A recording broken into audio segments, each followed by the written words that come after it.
তো বন্ধুরা, আমরা এখন এসেছি রায়গঞ্জে। আমাদের সামনে আছে একটি 1000 এলপিএইচের ওয়াটার ট্রিটমেন্ট প্ল্যান্ট। তো এই কাজটি আমরা জানতে পেরেছি করেছেন অরবিন ইঞ্জিনিয়ারিং ওয়ার্কসের যিনি কর্ণধার রয়েছেন মিস্টার সন্দীপ মিত্র। তো এই মেশিনটি কীভাবে চালনা করা যাবে, তো সেই ব্যাপারে একটু বিস্তারিত দাদার সাথে আমরা আলোচনা করব। দাদা একটু ডেমো দিলে খুব ভালো হয়। ঠিক আছে, আমি দেখিয়ে দিচ্ছি। প্রত্যেক দিন সকালবেলা উঠে মেশিনটাকে স্টার্ট করতে গেলে কি কি স্টেপে মেশিন স্টার্ট করবে, তাতে করে মেশিনের লংজিভিটি ভালো থাকবে এবং মেশিনের কি কি প্রাইমারি মেনটেনেন্স যেগুলো কাস্টমারকে নিজেকে করতে হবে মেশিনটাকে ভালো রাখার জন্য, আমি সেটা নিয়ে ডিটেলসে যতটা পারি আলোচনা করে দিচ্ছি। প্রথমে আমরা বোরওয়েলের যে পাম্পটা আছে সেটাকে অন করে নেব, যাতে বোরিং থেকে ট্যাঙ্কিতে এখন জল আসছে। বোরিং থেকে এখন এই ট্যাঙ্কিতে জল আসছে।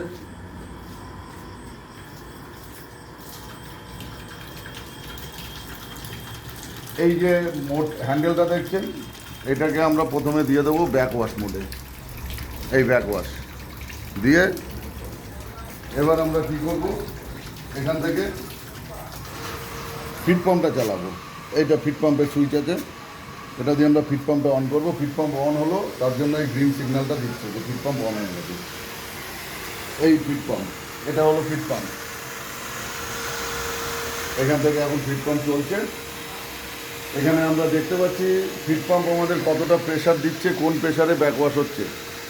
এটা হলো গিয়ে ঠিকঠাক প্রেশার আছে।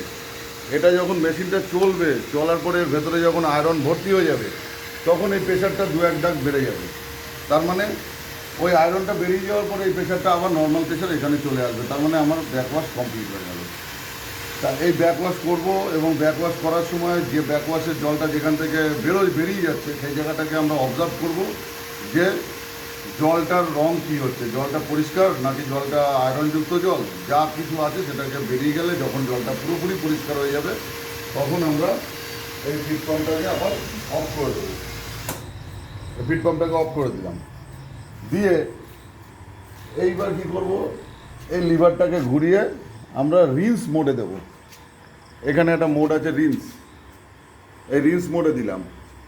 রিন্স মোডে দিয়ে আবার আমরা ফিট পাম্পটাকে অন করবো। এই রিন্স মোডেও আবার আমরা বাইরে আউটলেটে যেখানে জলটা বেরিয়ে যাচ্ছে সেই জায়গাটাতে জলটাকে ধরে দেখে নেবো যে জলটা পরিষ্কার হলো কিনা।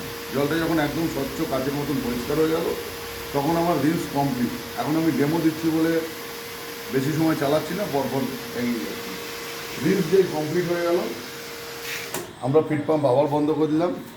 দিয়ে আমরা এটাকে ফিল্টার মোডে দেবো।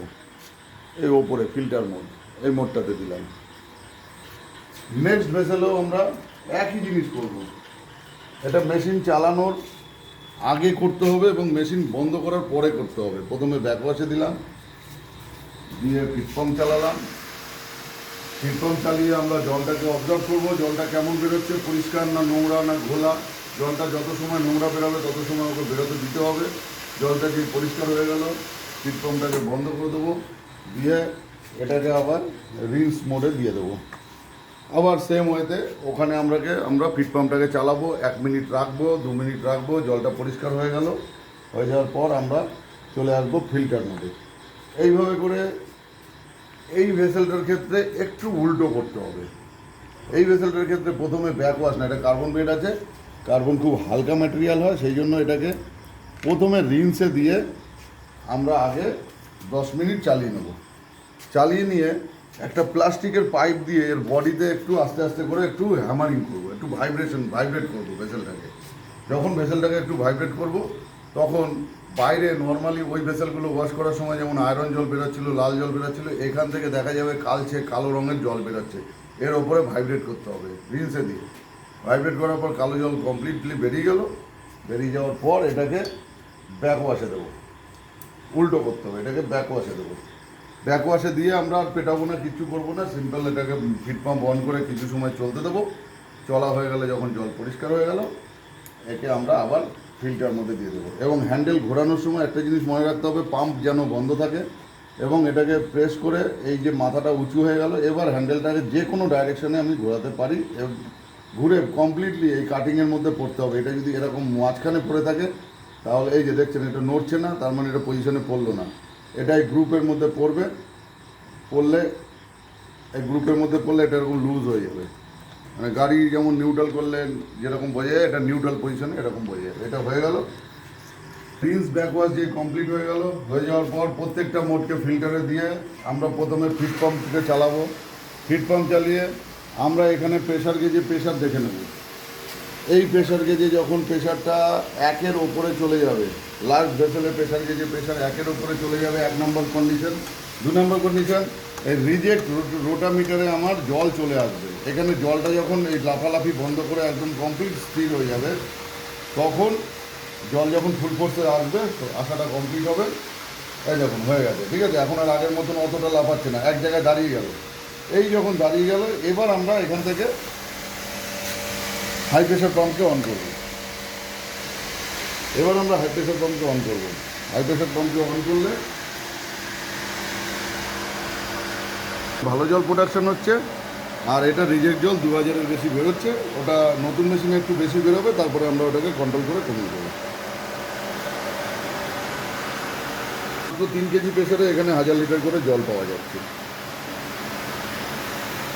এই সিস্টেম।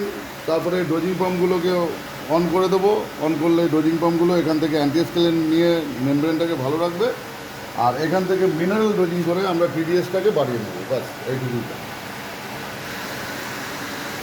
ঠিক আছে দাদা, অনেক ভালো লাগলো আপনার সাথে কথা বলে।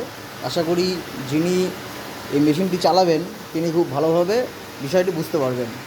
ধন্যবাদ।